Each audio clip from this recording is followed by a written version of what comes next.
तो वहीं एक ओर जहां राज्य से लेकर केंद्र की सरकार खेलों के उत्थान के तमाम दावे करती है, अलग अलग योजनाएं लाकर खेल प्रतिभाओं को बढ़ावा देने की तमाम बातें करती है, लेकिन जमीनी हकीकत और सरकारों और शासन की बातों से बिल्कुल उलट है। जी हाँ, स्कूलों में खेलों को बढ़ावा देने के लिए सरकार ने टेंडर स्कीम्स के जरिए खेल सामग्रियों का आवंटन किया, लेकिन इस खेल सामग्री की क्वालिटी कितनी बढ़िया है, इस रिपोर्ट के जरिए आपको समझाते हैं।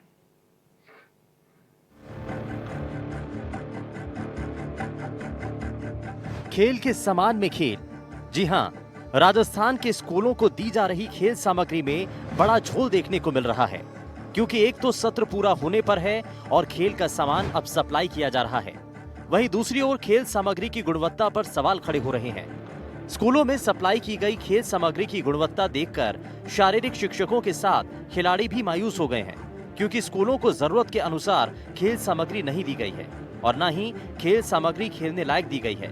इसकी गुणवत्ता को लेकर राजस्थान के कई विद्यालयों में विरोध भी देखा जा रहा है। मेरे यहाँ पे है बास्केटबॉल का कोर्ट नहीं है, तो उसके अकॉर्डिंग मुझे अब जैसे बास्केटबॉल की जो सामग्री मिली है, तो उस सामग्री का मेरे विद्यालय में कोई यूज नहीं हो पाएगा, क्योंकि यहाँ पे इतना स्पेस नहीं है कि मैं बच्चों को बास्केटबॉल की तैयारी करा सकूं।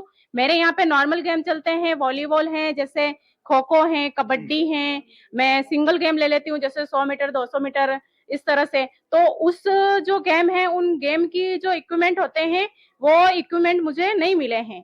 तो अब मेरे लिए ये जैसे क्रिकेट का भी बैट वगैरह दिया है, इनका मेरे यहाँ पे यूज नहीं है। अच्छा मैम, बात की जाए तो क्वालिटी की भी बात करेंगे, क्योंकि जब हम विद्यालयों के अंदर पूर्व में जब आते थे किट, अच्छे से बेट आते थे, कंपनी के बेट आते थे, लोगो लगे हुए लोगों के साथ।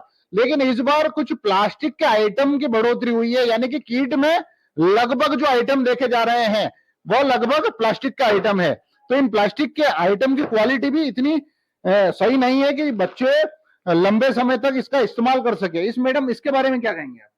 एक्चुअली मैं कहूंगी, जैसे हम सामग्री खरीदते थे तो हम है ना एमआरए का बैट वगैरह लाते थे, और कॉस्को वगैरह की अच्छी बॉल लाते थे, और स्टम्प के, अब जैसे स्टम्प की बात की जाए तो प्लास्टिक के स्टम्प दिए हैं, और हम लकड़ी के स्टम्प वगैरह लाते थे, तो जिससे बच्चे भी अगर खेलते थे तो फिर वो टूटे नहीं जल्दी से, और साल भर उनके काम में आ सके।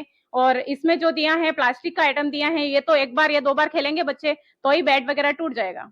अच्छा मैम, एक एक आइटम करके बताइए कि किस प्रकार से कौन सा आइटम आपको सही लगता है, बताइए। इसमें जैसे देखा जाए तो देखिए, ये जैसे रस्सी है तो अपन रस्सी कूदने के इस्तेमाल ले सकते हैं। हाथ में लेके बताइए। ये रस्सी वगैरह है तो चलो एक्सरसाइज वगैरह के लिए अपन यूज कर सकते हैं, तो ये तो नॉर्मल चीज है, चलो कोई नहीं। बाकी जैसे ये बॉल वगैरह दी हैं, तो बॉल जो है वो बिल्कुल हल्के टाइप की है। प्रतापगढ़ जिले की बात करें तो यहाँ के 1188 राजकीय प्राथमिक विद्यालय, 268 उच्च प्राथमिक विद्यालयों और 278 उच्च माध्यमिक विद्यालयों में खेल सामग्री वितरित हो चुकी है।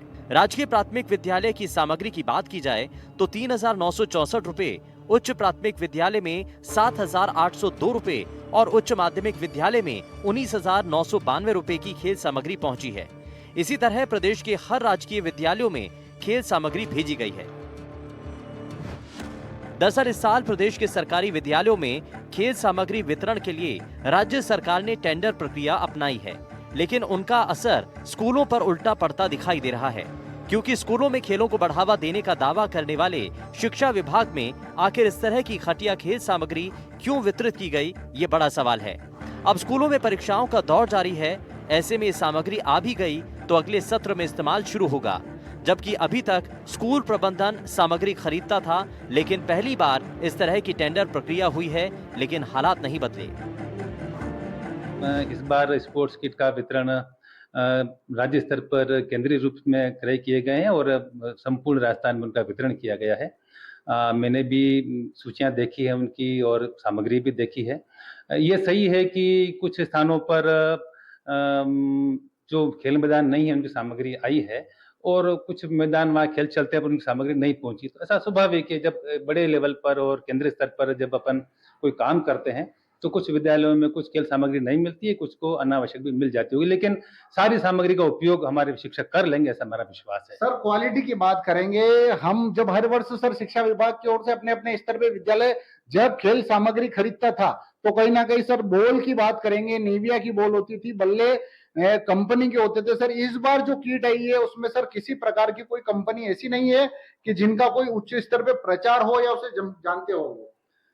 इस विषय में और जानकारी कर लेंगे। जहाँ तक मेरा इसमें मानना है कि जो निविदा की शर्तें होती है, उन शर्तों के अनुरूप ही जो कंपनी है या जो हमारा क्रय प्रक्रिया है उसमें वो सामग्री सप्लाई की जाती है। मेरा पूरा विश्वास है कि जो मानक गुणवत्ता के निविदा में तय हुए होंगे वो सारे मानक विद्यालयों में पहुंचे होंगे और कोई कमी नहीं रही होगी। इसमें गुणवत्ता में के समझौता हुआ है तो उस पर समुचित कार्रवाई हो सकती है वो पूरी करने का प्रयास करेंगे। इसमें कोई कमी नहीं छोड़ी जाएगी। ये हकीकत सिर्फ प्रतापगढ़ की नहीं है, बल्कि प्रदेश के हर जिले में कुछ ऐसा ही हाल है। अब देखना होगा कि आने वाले सत्र में कुछ बदलाव होते हैं या फिर खेल का ये खेल यूं ही चलता रहेगा। प्रतापगढ़ से एनडीटीवी राजस्थान के लिए इरफान खान की रिपोर्ट।